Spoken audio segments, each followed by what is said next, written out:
আজকে আমার বাসায় লাউ শাক দিবস। এই মজার ভর্তা, এভাবে যদি এই ভর্তাটা করে খান তাহলে কিন্তু খেতে মন চাবে বারবার। গরম ভাতের সাথে অনেক মজা। আসসালামু আলাইকুম, কেমন আছেন সবাই? আশা করি সবাই অনেক ভালো আছেন। আমিও আলহামদুলিল্লাহ ভালো। চলে আসলাম নতুন দিনে নতুন আরো একটি ডেইলি ব্লগ নিয়ে। যারা যারা ভিডিওটি ক্লিক করেছেন তাদের কাছে একটাই অনুরোধ, যদি ভিডিওটি ক্লিক করে থাকেন ন্যূনতম একটা ওয়াচ টাইম দিয়ে যাবেন প্লিজ। আপনারা অনেকেই আছেন দেখা যায় ভিডিওটি ক্লিক করেই চলে যান, এতে কিন্তু আমাদের পেজের অনেক সমস্যা হয়। যদি ভিডিওটি ভালো নাও লাগে তাও আপাতত কিছুটা সময় ভিডিওটি দেখে যাবেন। আবার অনেকে আছে ভিডিও না দেখে কমেন্ট করে, প্লিজ ভাই এই ধরনের বোকার মতো কাজ করবেন না। যদি ভিডিওটি দেখেন তাহলেই কমেন্ট করবেন, যদি ভিডিও না দেখেন তাহলে আপনার কমেন্ট করে কোনো প্রয়োজন নেই। অনেক কথাই তো বলে ফেললাম, ভিডিও রিলেটেড কোনো কথাই বলা হলো না। আজকে যা যা রান্না করব এর মধ্যে কিন্তু সবকিছু আমি গুছিয়ে নিয়েছি, আর সবকিছু গুছিয়ে রান্না করলে কিন্তু রান্নাটা তাড়াতাড়ি হয়ে যায়। আজকে আমার বাসায় হচ্ছে লাউ শাক দিব, আর কি যাই রান্না করব লাউ শাক দিয়ে। মাঝে মাঝে এমন কিন্তু হয়ে যায়, দেখা যায় কয়েকটা রান্না করা হচ্ছে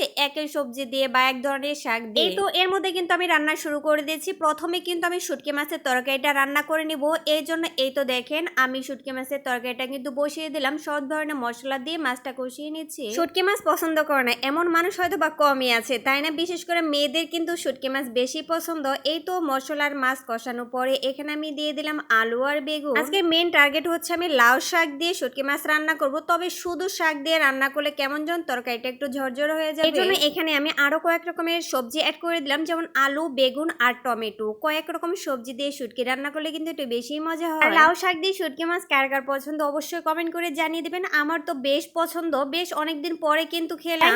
এই তো দেখেন সব ধরনের সবজি আমি সুন্দর করে ভালোভাবে কষিয়ে অল্প পরিমাণ হচ্ছে পানি দিয়ে রান্নাটা বসিয়ে দিলাম। এখন তো আমরা সব ধরনের সবজি হচ্ছে ফ্রিজে রেখে খাই, তাই টেস্ট কিন্তু তেমন লাগে না। ছোট সময় আমার মা চাচিদের দেখতাম যখন এই তরকারিটা রান্না করতো, তরকারিটা প্রায় হয়ে এসেছে তখন গাছ থেকে লাউ শাক উঠিয়ে এনে পরিষ্কার করে তরকারিতে দিয়ে দিত। আর সেই তরকারিটা যে কি যে মজা লাগতো, এখন যতই ভালো করে রান্না করি না কেন সেই মজাটা কিন্তু আর লাগে না। এক পাশে চুলায় তরকারি বসিয়ে দিয়ে আরেক পাশে আমি চলে আসলাম এই তো লাউ শাক আর কি লাউয়ের পাতা ভর্তা করার জন্য। আমি লাউয়ের পাতা কুচি যে লাউয়ের পাতা সেগুলো ছোট ছোট করে কেটে নিয়েছি। এখন আমি শাকগুলো সিদ্ধ করে নেব। সাথে দিয়েছিলাম কয়েক রোয়া রসুন আর কয়েকটা কাঁচামরিচ। আর এই ভর্তাটা কিন্তু আরো অনেকভাবেই খাওয়া যায়, যেমন বসা ভাত রান্না করলে ভাতের উপর দিয়ে সিদ্ধ করে তারপরে হাত দিয়ে কষলিয়েও কিন্তু ভর্তা করা যায়, ওইটারও কিন্তু অনেক মজা। যাই হোক রান্না তো অনেক ভাবে করা যায়, আর সবভাবে ট্রাই করাটা কিন্তু ভালো। এর মধ্যে শাকগুলো সিদ্ধ হওয়ার পর ঠান্ডা হওয়ার পরে কিন্তু আমি ব্লেন্ডারে ব্লেন্ড করে নিয়েছি। চাইলে কিন্তু এটা পাটায় বেটে নিতে পারবেন। তারপরে হচ্ছে কড়াইয়ের ভিতরে কিছু পেঁয়াজ, রসুন তেলে সুন্দর করে ভাজি করে তারপর ব্লেন্ড করা